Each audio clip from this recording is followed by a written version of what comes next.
रिया, अपना सामान उठा और चल मेरे साथ। पापा आप यहाँ? हाँ, मैं तुझे लेने आया हूं क्योंकि मैं तुझको यहां नहीं रहने दूंगा। पापा मैंने संजू से शादी की है, अब यही मेरा घर है।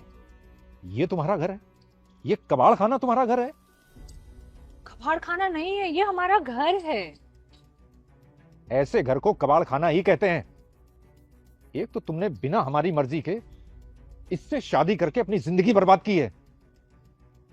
कितने अमीर अमीर रिश्ते आए थे तुम्हारे लिए, पर तुमने इससे इससे शादी की जिसके पास दो वक्त का खाना भी नहीं है।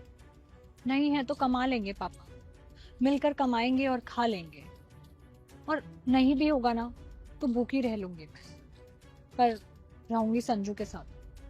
4 दिन भी नहीं चलता ऐसा प्यार। जब अच्छा खाने को, अच्छा रहने को और अच्छा पहनने को नहीं मिलेगा ना, सारी अक्ल ठिकाने आ जाएगी तुम्हारी। मैंने कहा ना पापा आपसे, मैं भूखी रह लूंगी, ठंड में मर जाऊंगी, गर्मी में जल जाऊं, पर मैं रहूंगी संजू के साथ ही। क्या जादू किया है तुमने मेरी बेटी पर? ये सब तुमने पैसे के लिए किया है ना? कितने पैसे चाहिए तुम्हें, बोलो। जितने चाहिए इसमें भर लो। भर लूं? हाँ, भर लो। जो इसमें भरूंगा आप दे दोगे? अरे जबान लेता हूं तुम्हें, जो भरोगे मैं दूंगा।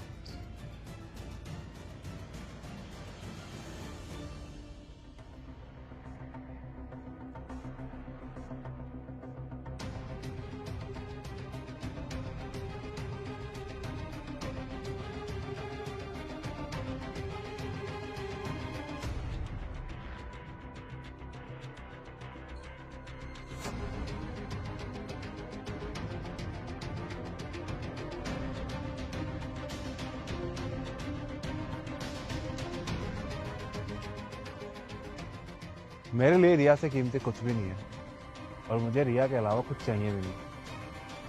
आपने बोला था जो इसमें भरूंगा आप मुझे दे दोगे, और मैंने सुना आप जुबान के बहुत पक्के हो। रिया, पछताएगी तू। अगर तू रोते हुए मेरे पास ना आई तो मेरा नाम बदल देना और 1 महीने मुझे रह के यहां दिखा देना। लेकिन तब तू अगर मेरे घर में आएगी ना, तो मेरे घर में तेरे लिए कोई जगह नहीं होगी।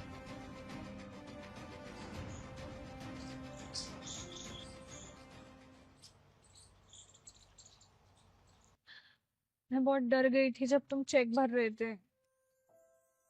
भरोसा नहीं है क्या मुझ पे? भरोसा है, तभी तो सब कुछ छोड़कर तुम्हारे साथ हूँ। सब कुछ छोड़ के मेरे साथ हो, लेकिन तुम्हें मिला कुछ भी नहीं। मुझे तुम मिल गए ना, उतना काफी है। मैं खुश हूँ। और मैं ट्राई करूंगा कि मैं हमेशा तुम्हें ऐसे ही खुश रखूं।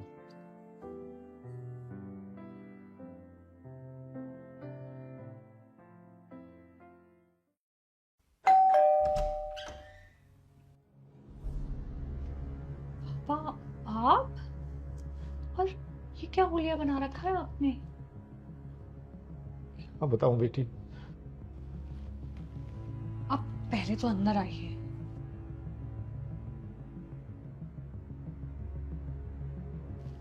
अब बताइए पापा, क्या हुआ और आप इस हालत में क्यों हो? क्या बताऊं बेटी? अभी 4 महीने पहले तेरे भाई की शादी की थी। बहू भी ऊंचे घराने से थी, बहुत सारा दहेज लेके आई थी। लेकिन उसने घर में आते ही धीरे धीरे सागर को बोलकर सब कुछ अपने नाम करवा लिया। घर, प्रॉपर्टी, बिजनेस। और रोज मुझसे किसी न किसी बहाने से झगड़ा करने लगी। और 1 हफ्ते पहले तो शादी कर दी उन्होंने। तो उन्होंने लड़ झगड़ कर मुझे घर से ही निकाल दिया। क्या? पिछले 1 हफ्ते से मैं कहीं मंदिर में, कहीं किसी गुरुद्वारे में ऐसे भटकता घूम रहा हूं। कुछ समझ में नहीं आ रहा था कि क्या करूं, कहां जाऊं।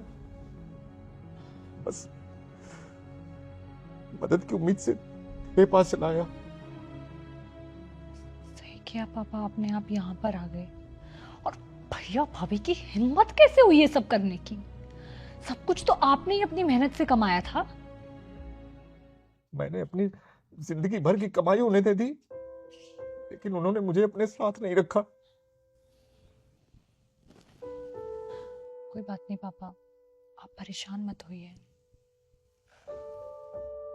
बेटी, मैंने तुझे और संजू को कितना भला बुरा कहा, और आज मदद मांगने भी मैं तेरे ही पास आया हूं। क्या हो गया पापा, सबसे गलतियां होती हैं, आपसे भी हो गई। और देखिए ना, 3 साल हो गए हैं उस बात को। मैं और संजू साथ में कितना खुश हैं, और हम दोनों ने कितनी तरक्की भी कर ली है। बहुत खुशी होती है तेरी तरक्की देखकर। भैया ब्रेकफास्ट लग गया क्या?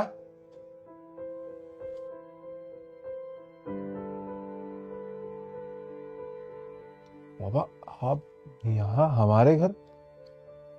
संजू, वो भैया भाभी ने पापा को घर से निकाल दिया और सारी प्रॉपर्टी अपने नाम कर ली। 1 हफ्ते से पापा इधर उधर भटक रहे हैं। ऐसा कैसे कर सकते हैं वो? और पापा, आप 1 हफ्ते से इधर उधर घूम रहे हो, आपको अच्छे से पता कि आपकी बेटी इसी शहर में रहती है, आप यहाँ क्यों नहीं आए?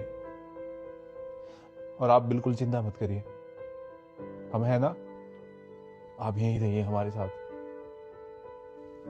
बेटा, मैंने तुम्हारे साथ कितना गलत व्यवहार किया, कितना भला बुरा कहा तुमको, और इसके बाद भी तुम अपने घर में अपने साथ रखने को तैयार हो मुझे। माँ बाप का हक है बच्चों को डांटने का, वो डांट सकते हैं। और पापा, मैंने आपकी किसी भी बात का बुरा नहीं माना था, और हमें ना आराम से बैठ के बातें करेंगे। रिया, तुम मेरे ना कुछ कपड़े दे दो पापा को, ये नहा लेंगे, जब तक तुम खाना बना दो। आज मैं ऑफिस भी नहीं जा रहा, आज मैं छुट्टी कर लेता हूँ, फिर आराम से बातें करते हैं। भाई पापा,